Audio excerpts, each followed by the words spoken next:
that again? Another male OD in the park after 24 hours. You don't know if it's been 24 hours. Shepard, Yes, Ethan? how long has the victim been dead? Based on rigor mortis, this body's been dead for almost 12 hours. 10:30, meaning he's been dead since 10:30 last night. Meaning, It's been 24 hours since the Jane Doe homicide found. we work narcotics, and this is a homicide case, so no. I'm telling you, there is a connection between these cases. For the last 3 weeks, a woman has died on a Friday night and was found in a valley with at least 5 gunshot wounds from a 2022, followed by a male OD in the park 24 hours later. How much do you want to bet he died from morphine overdose? Listen, I bet my whole paycheck he's a heroin addict, especially in this neighborhood. Does this man look like an addict to you? Look at him, he's fit, he's healthy. This man is no addict. You know anyone can become an addict. Maybe he hurt his shoulder and he was prescribed oxycodone and ventured to something harder when his prescription ran out. Big whoop. It's alright, you'll see. There's a connection here, a pattern now. With 3 in a row, it's time. There's no way Lieutenant Jones is letting you call in federal agents for a conspiracy theory. The murder and the overdoses are unrelated. We already discussed it. If I got a third overdose following the last murder, I could call them in. And I will as soon as we get back to the scene. Of course she'll already approve. You're her favorite. Of course I am. I'm the best.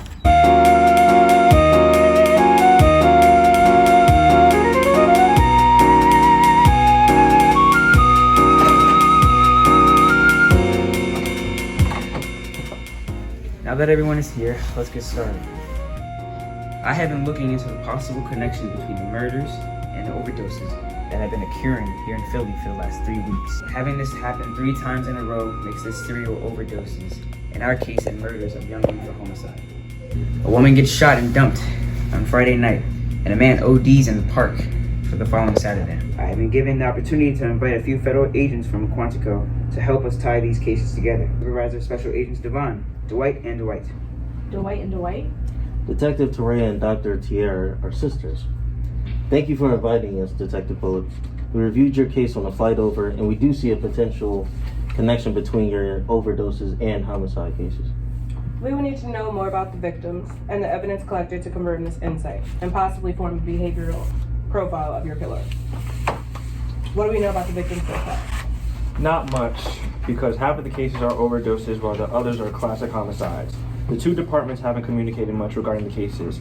Detective Bullock is the only one around that sees a common killer here. Right, I see. And what about the evidence? Any traces of common samples among the crime scenes?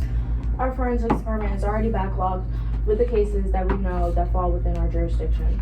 Analyzing evidence for our apparent overdoses is the last thing on the radar. I get the sense that you're not confident in Detective Bullock's findings.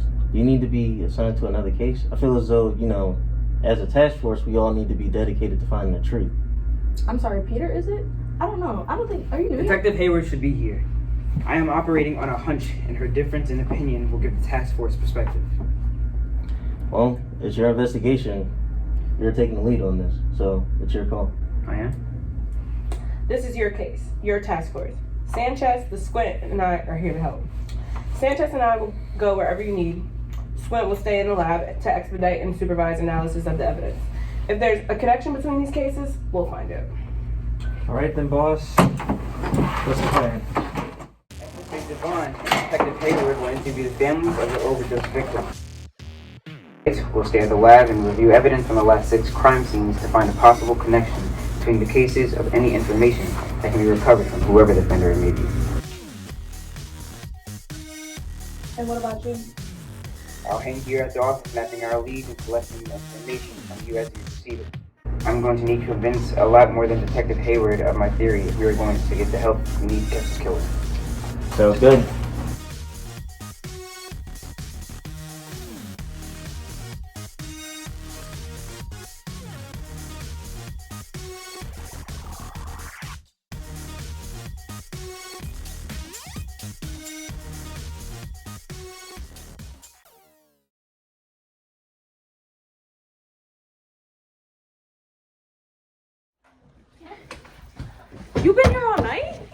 Sorry. I've had the 6 crime scenes mapped out. I spent all night mapping them out. What have you guys done? Over the summer, Brandon was a second-year University of Art student. Shakir was a teacher who earned his master's, so none of those even matched up to being overdose victims. None of these men had any reason to be found in the parks with a needle in their arm. They were leading full lives, starting careers, falling in love, having children. This is what ties these cases together. What do you mean? Shakir Green, our third OD, was married to Eliza Green, the third homicide. They have a daughter who will be 1 next month, and Eliza was pregnant at the time. Devin and Talia were dating, celebrating their 3rd anniversary. Diana and Brandon engaged. While getting their files on the homicide cases was like pulling teeth, homicide did give us all they had to accompany what we learned with the families. Talia, Deanna, and Eliza were last heard from while they were on their way to Masherie, an upcoming gourmet restaurant in the area. It was quickly becoming a hotspot for couples, fancy food, classy outfits, proposal galore in there. Social media would concur with Detective Hayward's statement. Speaking of social media, Homicide discovered that all 3 murder victims were particularly active on social media outlets, Instagram and Twitter. They lived their lives through a blog, constantly posting their outfits, significant others, and locations. Meaning anybody could find them at any time, right? Exactly. Okay, we've got a lot going. Here. Let's try to add these new pictures into the working theory. I feel like we have a serial killer who's hunting for couples. That's my suspicion right now. The murder victims flaunt their happy lives on social media up to and including their dates to Masherie with their overdose victims. Somewhere between eating at the restaurant and returning home, the couples are attacked. How many offenders do we think there are? Of that, we're unsure. We're looking into the distinctive MOs, meaning like the different gunshot wounds and overdosing. There could at least be 2. That's true. How would one person subduing 2 people at once, including grown men? They could be manipulating them at gunpoint, force them into a gateway vehicle, shoot the woman and dump her in the nearest alley on the way to the secondary location. What is happening with the men over the next 24 hours? That's what I can't account for.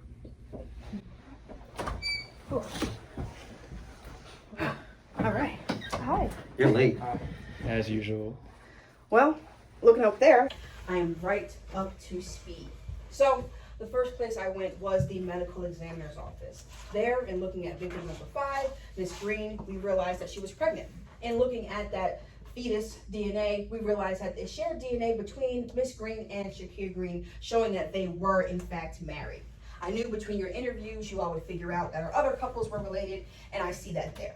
The next step that we took was toxicology reports with our overdose victims. There we realized that none of them have prior history of using drugs such as heroin, morphine, or anything of that use.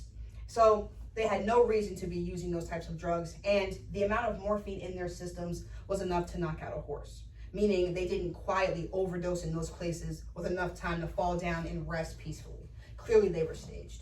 Speaking of, did you get anything we can pull an ID from? That's the thing with this line of work. You can find the best evidence in the world, but with nothing to compare it to, it doesn't mean anything. So on the syringe found at Shakir's crime scene, we did find fingerprint evidence that we were able to pick up. We ran it through APHIS for any potential matches, and we did not find any. In terms of DNA, there were a pair of gloves thrown away in the trash by Shakir's crime scene. We folded those inside out, looked for some DNA cells. We definitely found some there. And though we still didn't get a matching CODIS in our DNA database, we did find out enough by looking at the gene profile. Not gonna believe this. We're looking for a woman. No way. How is it a woman taking on 2 grown adults? Do you see how big your last victim was? How is that possible? And what about the distinctive modes? The brutal overkill of a woman, yet peaceful rest for the males? She's looking for a lover. That was weird. Oh. Give a lead on a couple killer case we need your assistance with. We are looking for one perpetrator for both the overdoses and homicides for the past 3 weeks. By looking into the victim's past, we now realize that the last 6 murders are actually pairs of 2. There is one serial killer targeting couples. Outlets showing their tendencies to frequent popular places for couples to attend. The newest couple hotspot in town is the new gourmet restaurant, Mon Chéri.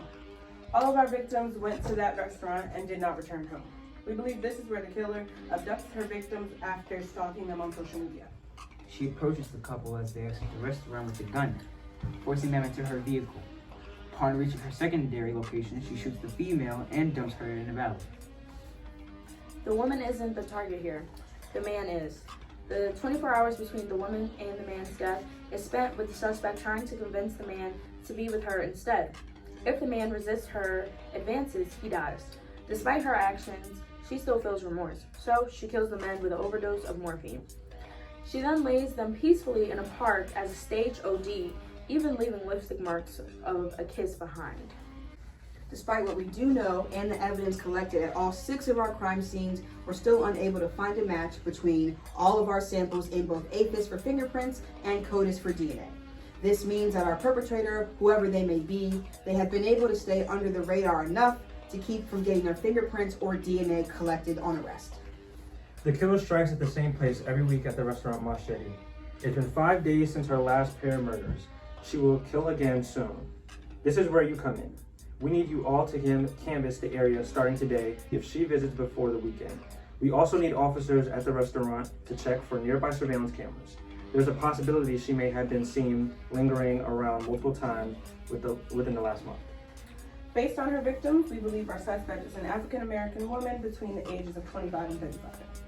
She's young enough to maneuver and stalk the targeted couples on social media, yet enough to grow desperate for a partner, desperate enough to kill. But we know this isn't much, but this is what we have. We're relying on you to learn more from your patrols that you do. Thank you for your cooperation. Let's get to work.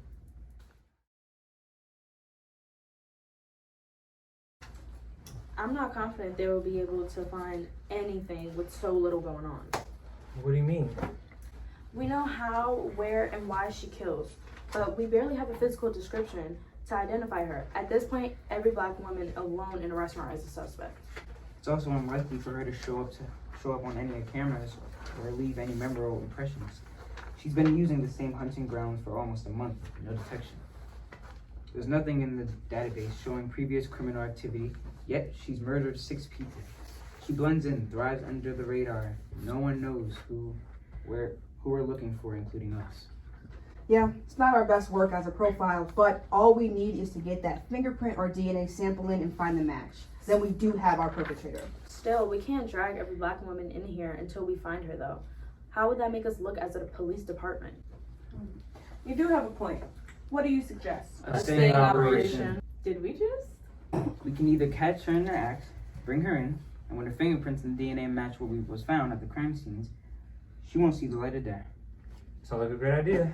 How will it work? 2 of us will need debate. Even though she may have a couple in her sights already on this or social media. If our bait couple is the most romantic and dramatic of all while leaving the restaurant, we should shift our focus to us.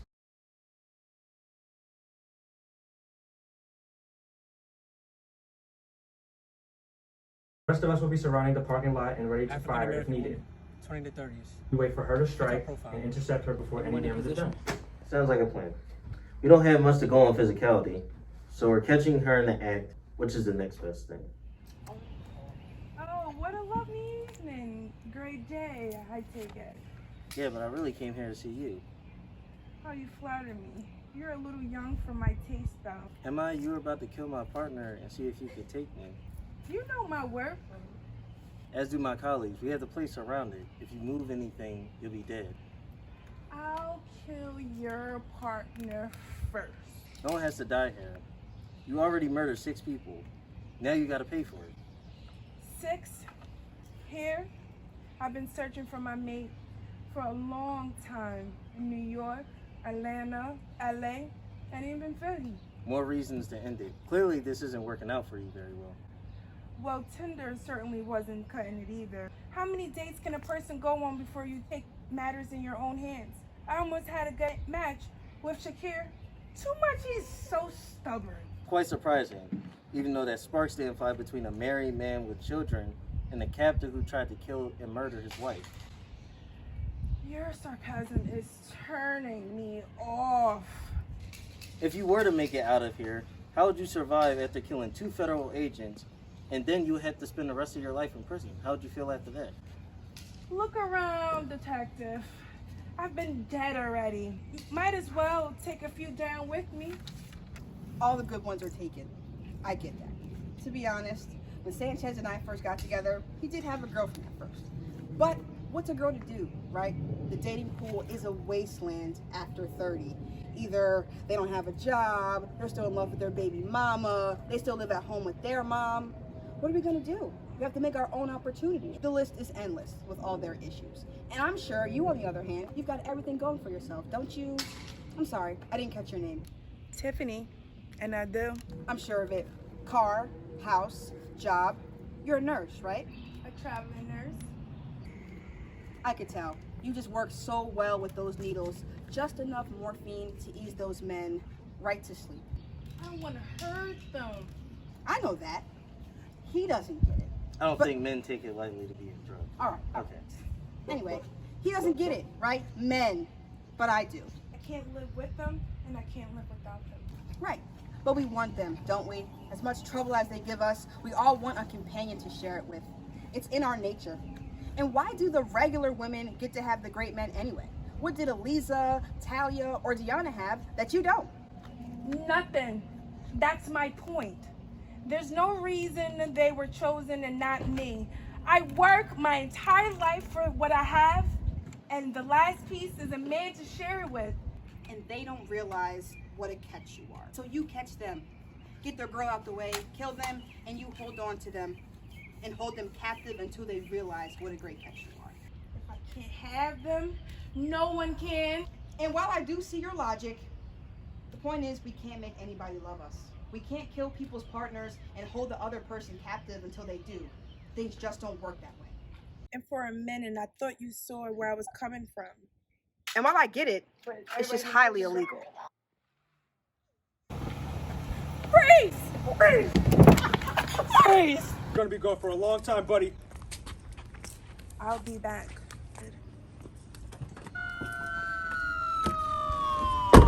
Couldn't be me.